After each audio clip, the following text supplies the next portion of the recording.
And now let me turn to some implications that I see for the ECB's definition of price stability. The medium-term orientation of the ECB monetary policy strategy ensures that the Governing Council duly discounts short-term price volatility in its deliberations. Our medium-term orientation is fully supported by recent research in monetary economics. On the one hand, there is a substantial theoretical literature on the optimal response of monetary policy to inflation.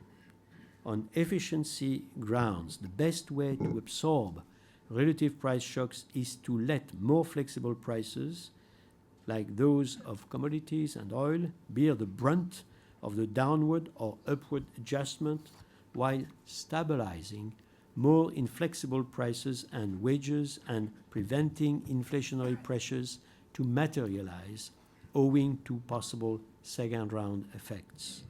On the other hand, the transmission lags of monetary policy decision to prices, as has been indicated also very clearly by recent research on monetary transmission that we have conducted with the national central banks, are long and variable, those transmission lags, and thus strongly advocating against any attempt to fine-tune short-run price developments. In light of this, some observers have argued that since terms of trade shocks often contaminate standard price measures, central banks should put more emphasis on measures of so-called core or underlying inflation, or even specify their objective in terms of a measure of core inflation. These measures, it was argued, could help avoid the risk of monetary policy makers focusing excessively on temporary price fluctuations unrelated to fundamental price trends. Our medium-term orientation precisely allows us to look through temporary price fluctuations and to assess risks to price stability in a forward-looking manner. In addition, it overcomes several technical difficulties associated with the definition and the measurement of core inflation. First, it is difficult to discriminate between alternative measures of underlying inflation, which typically diverge to a significant extent.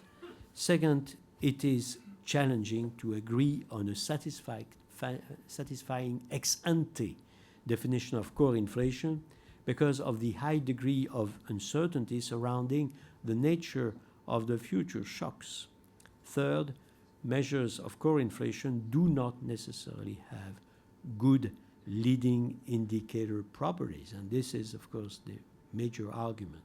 ECB research has in particular shown that for the euro area standard measures of core inflation, excluding energy and unprocessed food prices, we have not the desirable leading indicator properties.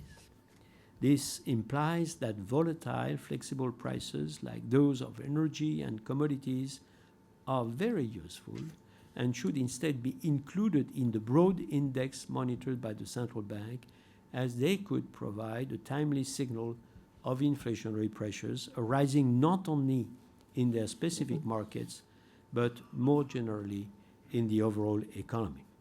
Most importantly, a clear and transparent definition of price stability contributes, and this is a very firm conviction of the Governing Council of the ECB, contributes to a firm anchoring of inflation expectations. In the absence of such definition, a sequence of adverse inflationary shocks could be misinterpreted by private agents as a shift in the objective of the central bank, thereby unmooring inflation expectations and eventually leading to the second-run effects, which are the enemy. A definition of price stability in terms of headline CPI inflation provides, in our view, a clear and measurable yardstick against which the central bank can be held accountable, and guidance also for forming expectations of medium-term price developments. At the same time, various measures of underlying inflation are analyzed as indicator variables in the context of our regular and comprehensive assessment of risks to price stability, because we consider in the Governing Council that it may help on occasion in assessing longer-term price dynamics. Let me conclude. I hope that I was not too demanding in terms of time. Let me only conclude very rapidly. How can monetary policy maintain and consolidate the current gains in terms of a low and stable inflation environment while contributing in reaping the benefits from the process of globalization? Against the backdrop of a rapidly evolving world economy, monetary policy needs to be firmly geared to maintaining price stability over the medium term, pinning down trend inflation. A forward-looking policy stance is thus most appropriate, which closely monitors the ramification of globalization for inflation, looking through temporary changes, being constantly alert, and remaining firmly committed to preventing second-round effects. I thank you very much for your attention.